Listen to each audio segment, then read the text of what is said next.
Sabemos que en la Edad Media las mujeres jugaban al ajedrez muy bien y con mucha frecuencia. Desgraciadamente, la discriminación sexual afectó también al ajedrez en la inmensa mayoría de los países del mundo. En consecuencia, hubo épocas en las que no había ninguna mujer en la lista de los 500 primeros. Por fortuna, el nivel del ajedrez femenino ha subido mucho en las últimas décadas, como puede apreciarse, por ejemplo, en este Campeonato de España femenino que se juega aquí, en Vera, una ciudad de Andalucía.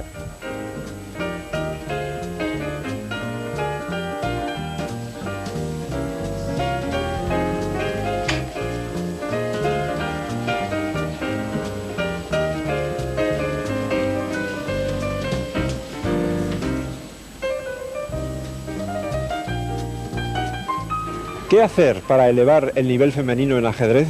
Existe una aguda polémica sobre ello, porque por un lado se podrían eliminar drásticamente los torneos exclusivamente femeninos, de manera que las mujeres pudieran jugar o jugaran siempre mezcladas con los hombres. Por otra parte, se podría mantener la situación actual, quizá fuera más razonable.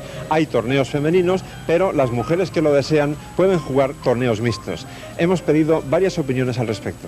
Yo creo que lo mejor es lo que se está haciendo hasta ahora, que son en su mayoría torneos mixtos y algunas competiciones femeninas que sirven como incentivo para las chicas que comienzan, para clasificarse para otras pruebas, y esto servirá para que se nivele un poco el número de jugadores y jugadoras, que hasta ahora es bastante desproporcionado. En un torneo normal puede haber un 90% de hombres y solamente un 10% de mujeres. Y espero que cuando se nivele un poco más, yo seré también partidaria de que se eliminen las pruebas femeninas. Bueno, mi opinión básicamente es que no son incompatibles, que se pueden hacer torneos mixtos porque entiendo que son mucho más fuertes, los hombres juegan mejores que nosotras, pero también que no deberían eliminarse los torneos femeninos, no solo participen mujeres. Más ten en cuenta que es el único deporte que puede jugar con hombres, ¿no? Y a mí me gusta. Yo sé que a las chicas de los sub-10, 18, pues les encanta jugar entre ellas, supongo porque están empezando. Y a mí me gusta más, lo encuentro más aliciente, ¿no? Más nivel incluso. Bueno, yo creo que mantener los torneos femeninos pues está cubriendo una época en que el ajedrez femenino está evolucionando y en que aún no se ha conseguido la igualdad. Cuando esa igualdad se consiga en el número y en la calidad, pues volveremos a hablar. De momento yo creo que los torneos femeninos tienen una función y que la están cumpliendo y se están obteniendo resultados. Entonces, de hecho, siguen teniendo mucha participación, siguen despertando mucho interés y bueno, de momento ahí están. En el futuro ya veremos. El ajedrez no tiene sexo, entonces me parece bien que se juegue de una forma muy intercambiable y que participen de la alegría de la vida, porque al final es la representación de la vida.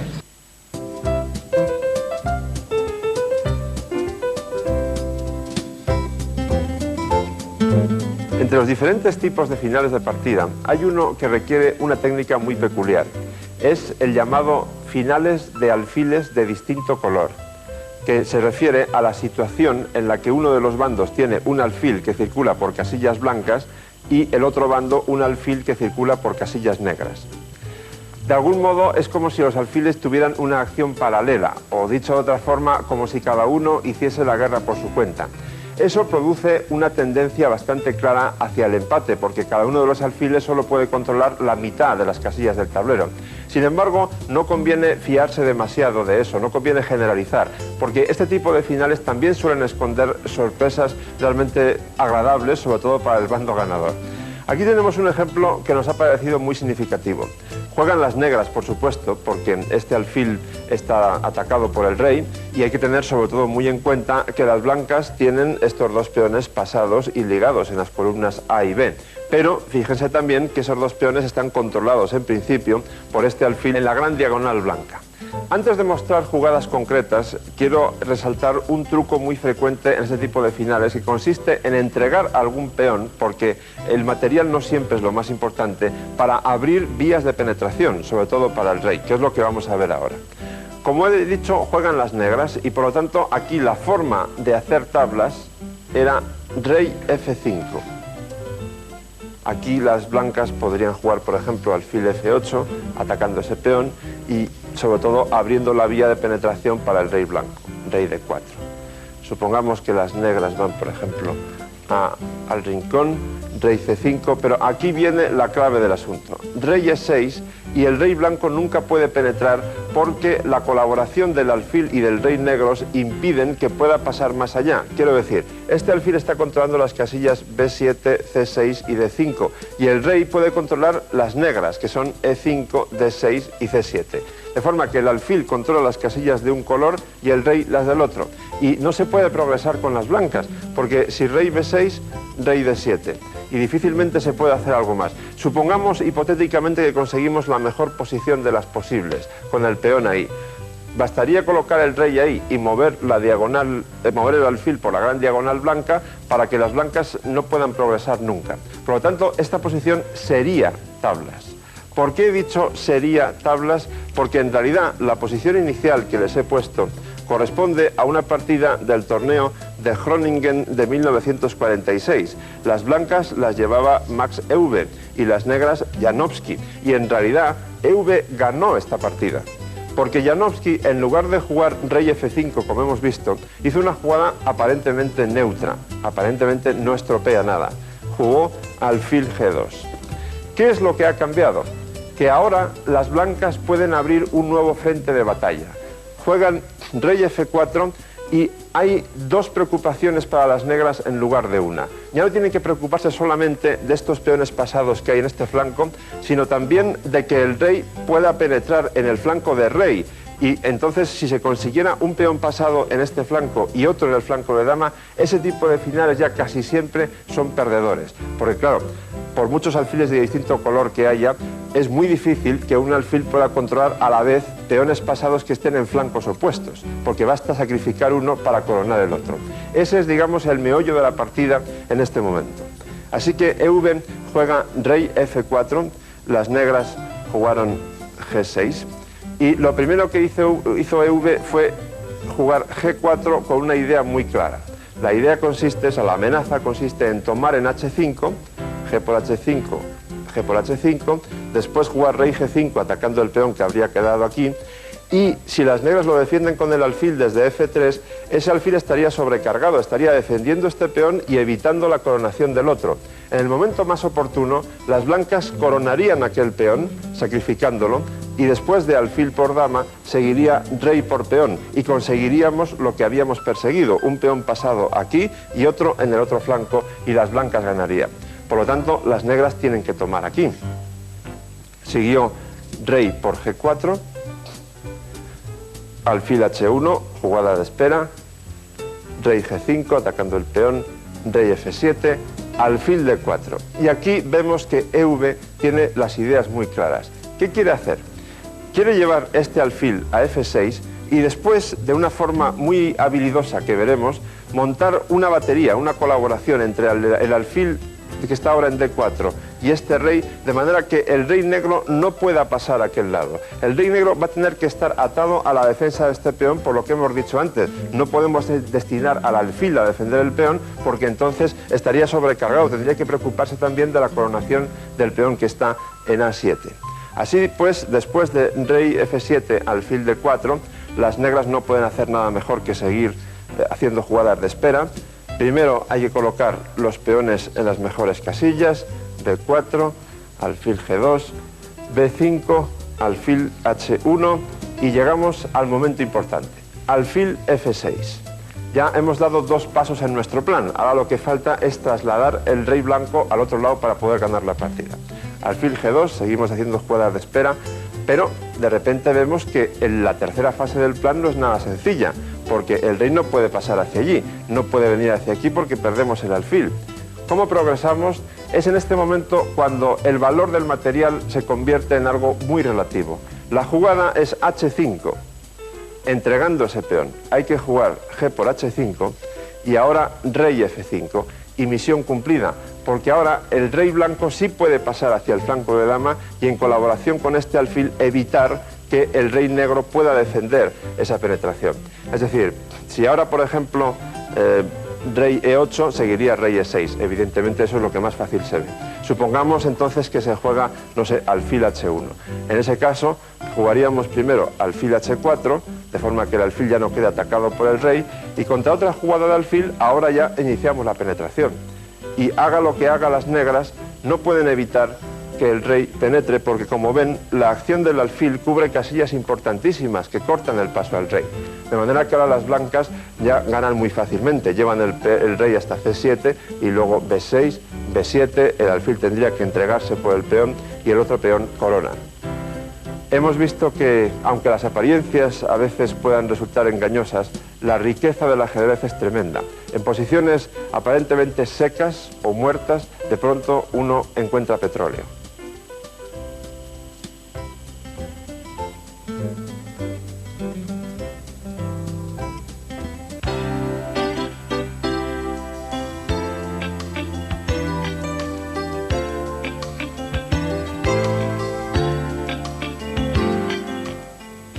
José Raúl Capablanca, cubano, rey indiscutible desde 1921 hasta 1927. Fue probablemente el mayor talento natural que ha dado el ajedrez. Su fuerte personalidad y su comprensión profunda de la esencia de cada posición le hizo inmortal.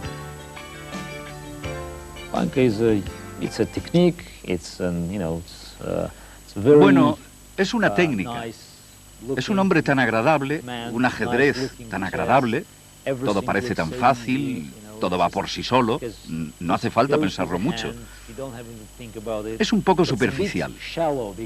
Tal vez no tenían la preparación suficiente, pero su gran lucidez dominaba porque era capaz de demostrar sus cualidades en el ajedrez.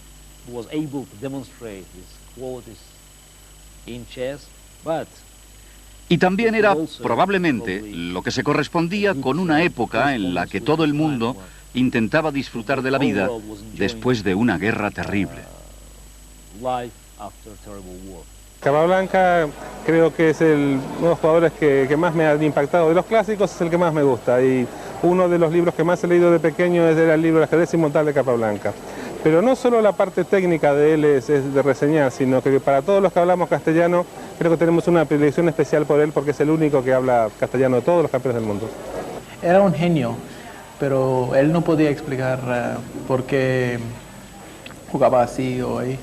Y la única sabiduría que dijo que yo juego buenas jugadas porque soy Capablanca, pero no ayudó a los ajedrecistas a encontrar algo. Pero sobre todo era un genio del ajedrez, alguien que lo sintió en su sangre, ¿no?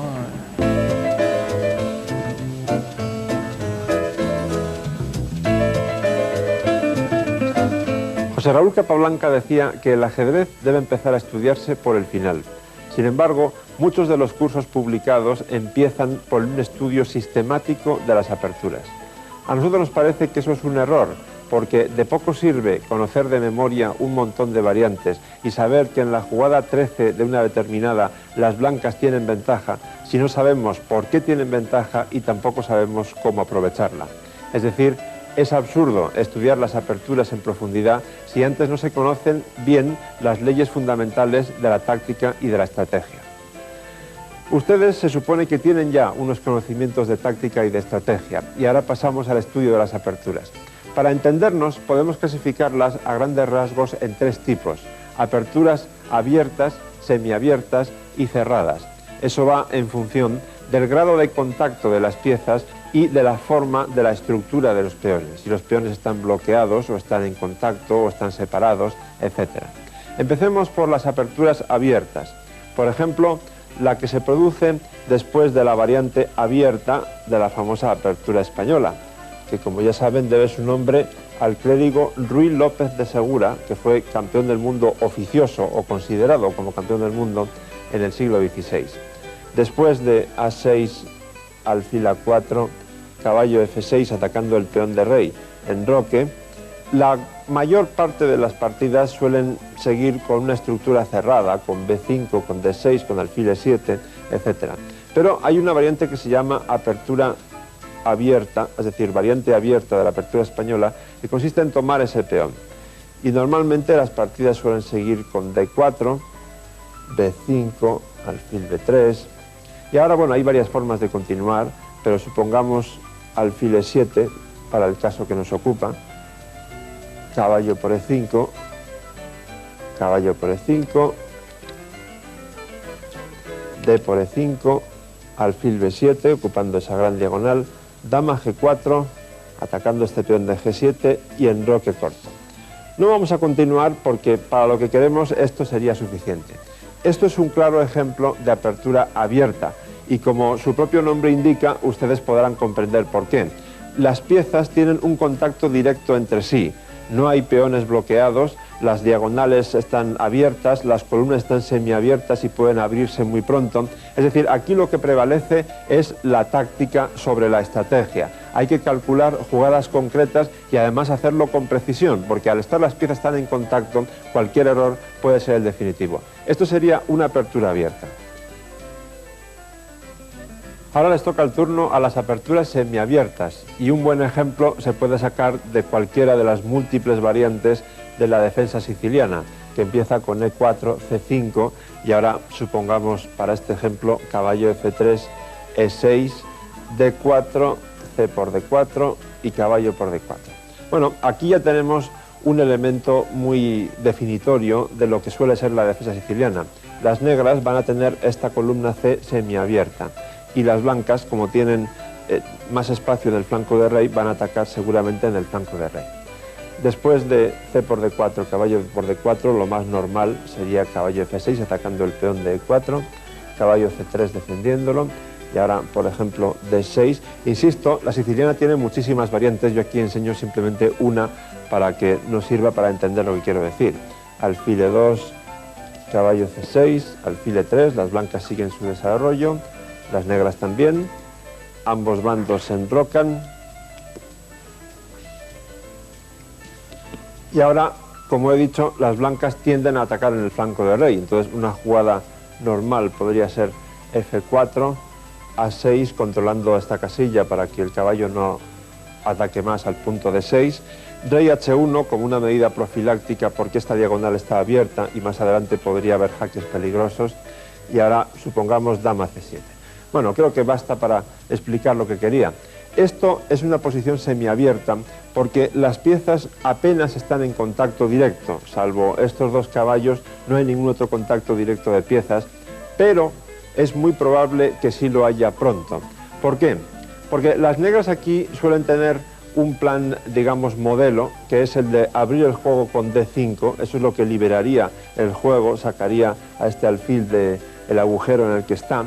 Hay otros planes posibles, también avanzar este peón a B5 y a B4 para molestar a este caballo o echarlo de ahí y aumentar la presión sobre E4 desarrollando el alfil por ahí, o simplemente jugar alfil D7, colocar una torre en C8 en la columna semiabierta que he mencionado antes y luego jugar con el control de esa casilla de C4 a base de caballo A5 y caballo C4. En fin, como ven, la posición puede abrirse pronto porque a continuación en cualquier momento puede haber un avance de los peones centrales y eso produciría un juego ya abierto, aunque de momento es semiabierto. Por su parte, las blancas también pueden atacar con G4, G5, etcétera, y luego F5 o bien directamente E5 y abrir ya mismo la columna central. Por lo tanto, las posiciones semiabiertas hay que jugarlas con mucho cuidado porque las hostilidades pueden comenzar en cualquier momento.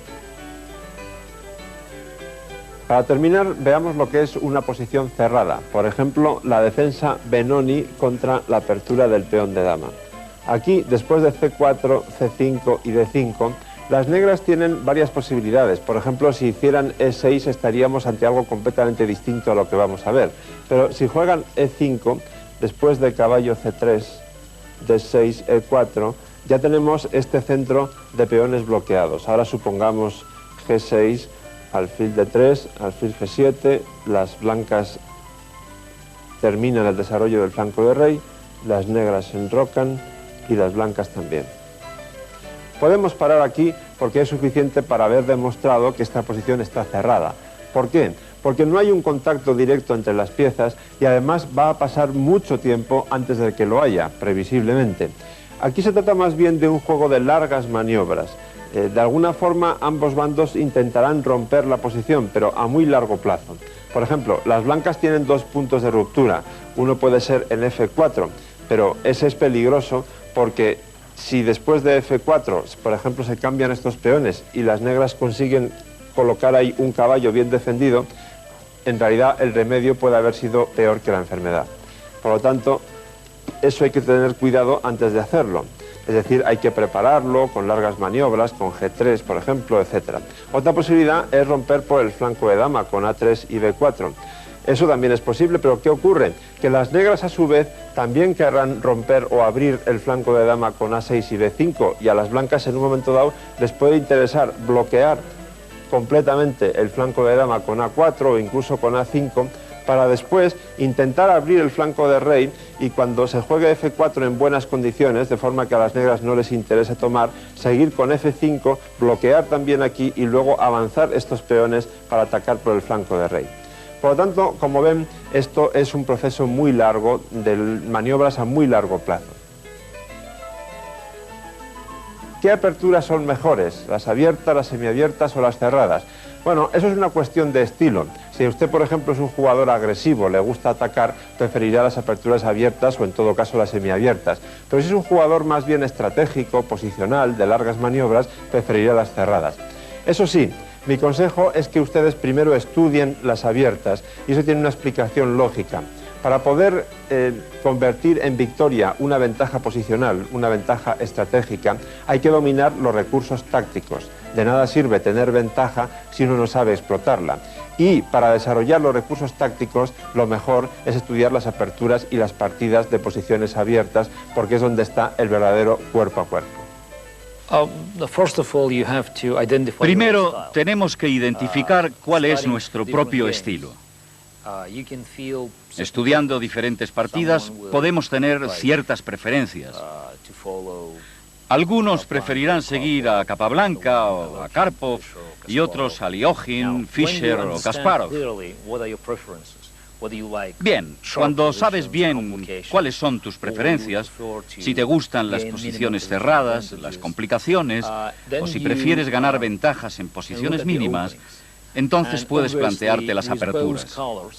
Y entonces puedes plantearte un repertorio equilibrado. Puedes optar por aperturas sólidas con blancas, puedes jugar D4 o C4. Yo recomendaría con blancas jugar alternativamente E4 y D4, para no estrechar nuestra visión de juego, ya que E4 y D4 ofrecen diversas opciones. Con E4 incluso puedes evitar las complicaciones jugando una partida lenta tipo italiana, pianísimo,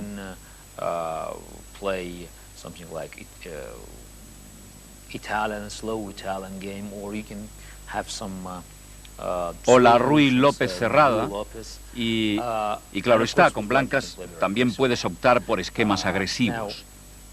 Con D4 puedes elegir entre la Ninzo-India, la catalana, la Ninzovich clásica, y dentro de cada apertura existe toda una variedad de opciones.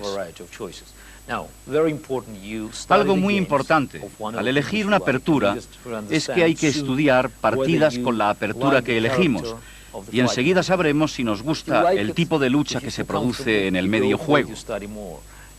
Si nos gusta, si nos sentimos cómodos en estos esquemas, adelante, hay que profundizar en esa apertura. Si no, lo mejor es cambiar de apertura.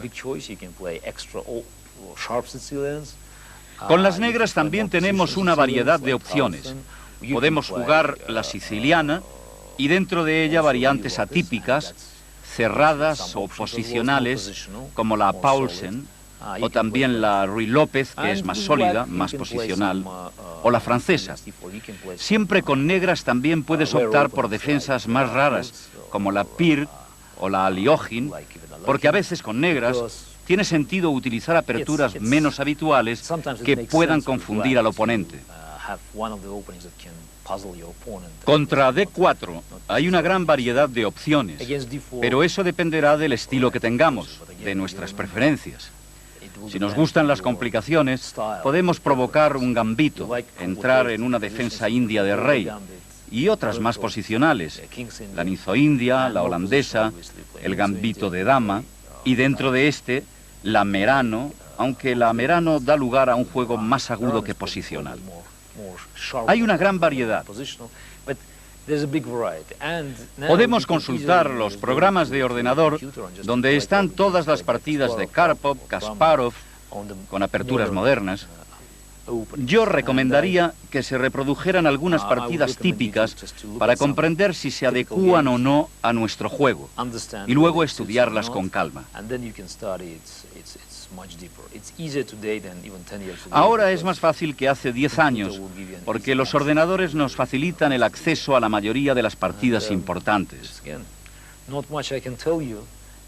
No hay mucho que pueda añadir, porque jugando a un nivel medio, al final lo que cuenta es si estamos cómodos o no con las posiciones que se producen en el medio juego.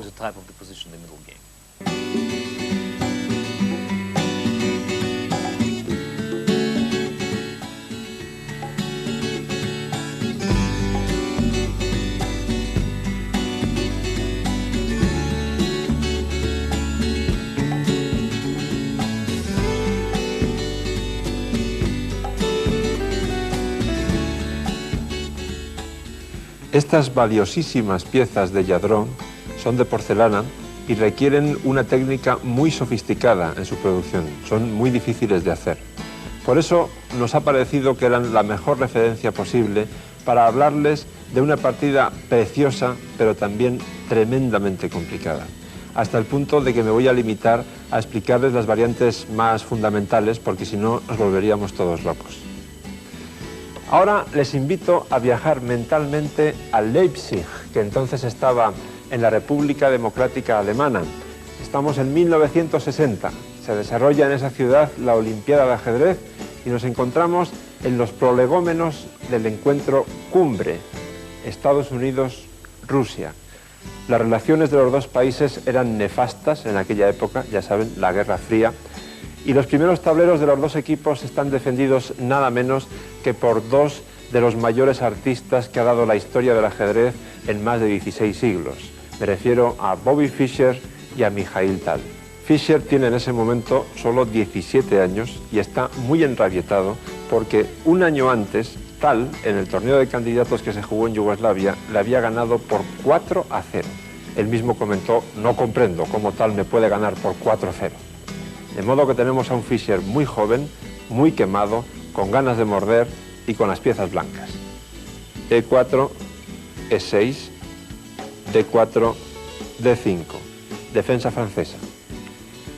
Caballo C3 y alfil B4. Con esta jugada Tal le dice a Fischer, simbólicamente: no me dan miedo tus ansias de ganar, yo también quiero complicaciones. Esta es la variante Binauer, cuya principal idea suele ser cambiar el caballo en C3, doblando los peones blancos y dejando así una estructura un poco débil de peones blancos. Siguió E5, C5, A3, atacando el alfil. Pero ahora Tal confirma que tiene muchas ganas de entrar él también en las complicaciones, porque en lugar de tomar en C3, juega alfil A5 y permite que Fischer le conteste con B4. La idea consiste en que si las negras juegan C por B4, al módico precio de un peón, las blancas mantienen su sólida estructura de peones en el centro, simplemente mueven el caballo y también logran un buen juego de piezas. Por lo tanto, Tal lo que hace es tomar en D4. ¿Y ahora qué creen que hizo Fischer? Movió el caballo, se comió el alfil, nada de eso. Añade más leña al fuego y lleva a la dama a G4, atacando el peón de G7. Dado que jugar G6 ahora debilitaría muchísimo las casillas negras del flanco de rey, es decir, F6 y H6, Tal opta por entregar tanto el peón de G7 como el de H7 a cambio de abrir esas dos columnas para poder atacar después al blanco. Es decir, deja sin hacer caso todo el flanco de dama y juega caballo E7. Entonces Fischer toma en A5, Tal toma en C3, el estadounidense captura en G7, por supuesto siguió torre G8, dama por H7, y las negras continúan con un plan sano que consiste en desarrollar el caballo a C6 e ir atacando al peón de E5, que juega un papel fundamental, porque si ese peón no estuviera ahí, entonces toda la cadena de peones negros quedaría liberada. Fischer lo defiende con caballo F3, dama C7, se insiste sobre el peón. Y ahora alfil B5. Otra posibilidad era alfil F4, pero Fischer prefiere ser muy activo y clavar el caballo sobre el rey negro. Y ahora Tal hace una jugada muy sencilla, pero que plantea serios problemas. Juega alfil D7, desclava el caballo y ahora están atacados tanto el peón de E5 como el peón de G2. Y aquí Fischer empieza una larguísima reflexión, más de media hora. No es fácil decidirse porque además hay una tercera vía. También se podría jugar alfil F4 defendiendo el peón de E5. ¿Qué hacer? Al final opta por entregar el peón de E5 porque hay algunos trucos ocultos. Juega enroque y defiende el peón de G2. Tal se da cuenta de cuál es el truco. Si caballo por E5, Fischer continuaría sencillamente con alfil por D7 y entonces no se puede tomar con la dama porque el caballo de E5 quedaría indefenso. Habría que tomar con el rey y ese rey en el centro quedaría francamente muy expuesto. Por lo tanto, decide enrocarse en largo, con lo cual la amenaza sobre E5 sigue vigente. Fischer podría haber defendido ese peón una vez más con alfil F4 o podría haber tomado en C6, pero como él lo que quiere es armar el mayor lío posible, opta por alfil G5 clavando el otro caballo que está en E7 sobre la torre de D8. Aunque había varias continuaciones posibles, Tal por fin se come el famoso peón de E5. Fischer toma en E5, por cierto, sobre esta posición Fischer escribió después: durante la partida tenía la sensación de que el objetivo de Tal era crear las mayores complicaciones posibles, es decir, los dos se juntaron en ese objetivo. De modo que caballo por E5 y ahora alfil por B5 atacando la torre. Como pueden ver, la posición es un tanto anárquica en el sentido de que hay constantemente piezas amenazadas que no se defienden, sino que se atacan otras. De hecho, ahora Tal tiene amenazada la torre de F1, amenazado el alfil de G5. ¿Qué hacer? Complicar todavía más con caballo por F7. Deja la torre de F1 amenazada, pero también amenaza la de D8 y defiende el alfil de G5.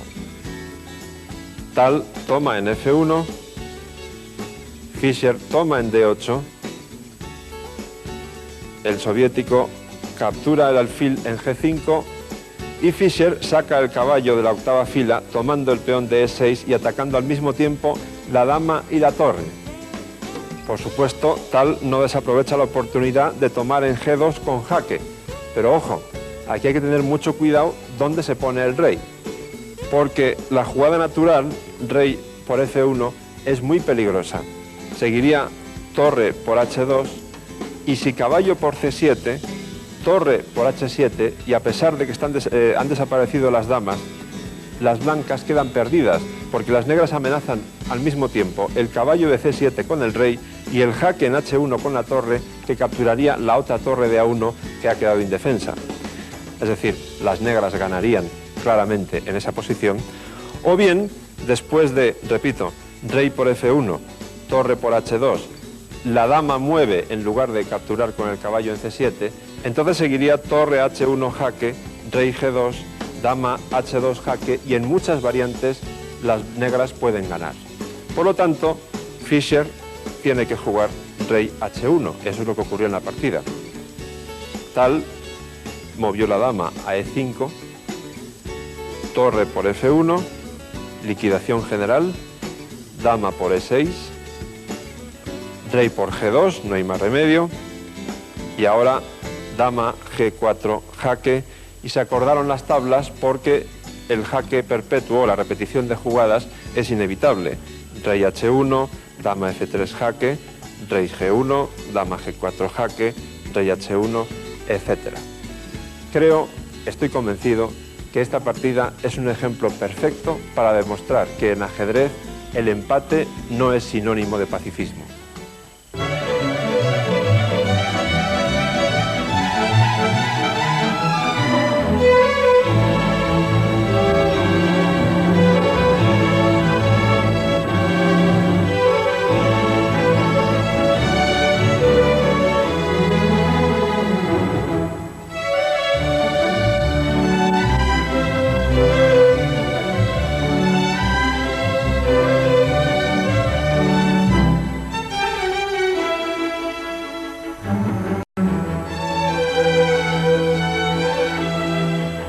Thank you.